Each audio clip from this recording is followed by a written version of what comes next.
আমি যিমান পাৰোঁ প্লাষ্টিক কম পৰিমাণে ব্যৱহাৰ কৰিব লাগে। প্লাষ্টিকৰ সলনি আমি প্ৰাকৃতিকভাৱে পোৱা পাত যেনে কলপাত আদি ব্যৱহাৰ কৰিব লাগে। প্লাষ্টিকৰ পাত আদিৰ ওপৰত এটা প্লাষ্টিকৰ লেয়াৰ থাকে। এইবোৰত আমি গৰম বস্তু লৈ পেলাই এইবোৰ প্লাষ্টিকৰ ওপৰত যি লেয়াৰ থাকে সেইটো গলি আমাৰ পেটৰ ভিতৰত যায় আৰু ইয়ে কেঞ্চাৰৰ দৰে বেমাৰৰ সৃষ্টি কৰিব পাৰে। প্লাষ্টিকৰ পাতৰ সলনি যদি আমি কলপাত ব্যৱহাৰ কৰোঁ তেন্তে এইবোৰ বেমাৰৰ পৰা আমি হাত সাৰি থাকিব পাৰিম। আমাৰ প্লাষ্টিকৰ ব্যৱহাৰৰ ফলত বায়ু প্ৰদূষণ হয়, কাৰণ আমি বৰ্তমান যিমান পৰিমাণে প্লাষ্টিক ব্যৱহাৰ কৰি আছোঁ সেইবোৰ যদি আমি পুৰি দিওঁ তেন্তে বায়ুত কাৰ্বন ডাই অক্সাইডৰ পৰিমাণ বহুত পৰিমাণে বাঢ়ি যায় আৰু বায়ু প্ৰদূষণৰ সৃষ্টি কৰে।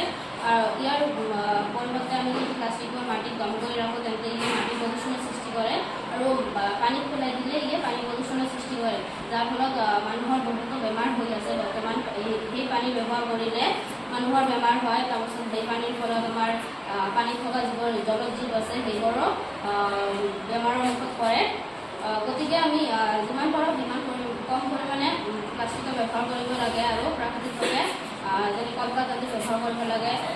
কলপাতেদি আমি বস্তু এটা মেৰিয়াই লৈ বহুত দিনলৈকে ইয়াক ৰাখিব পাৰোঁ। প্লাষ্টিকত কোনো এটা বস্তু ৰাখিলে এই বস্তুটো ততালিকে পচি যায়, কিন্তু কলপাতত ৰাখিলে এই বস্তুটো ততালিকে পচি নাযায়। গতিকে আমি যিমান পাৰোঁ কম পৰিমাণে প্লাষ্টিক ব্যৱহাৰ কৰিব লাগে।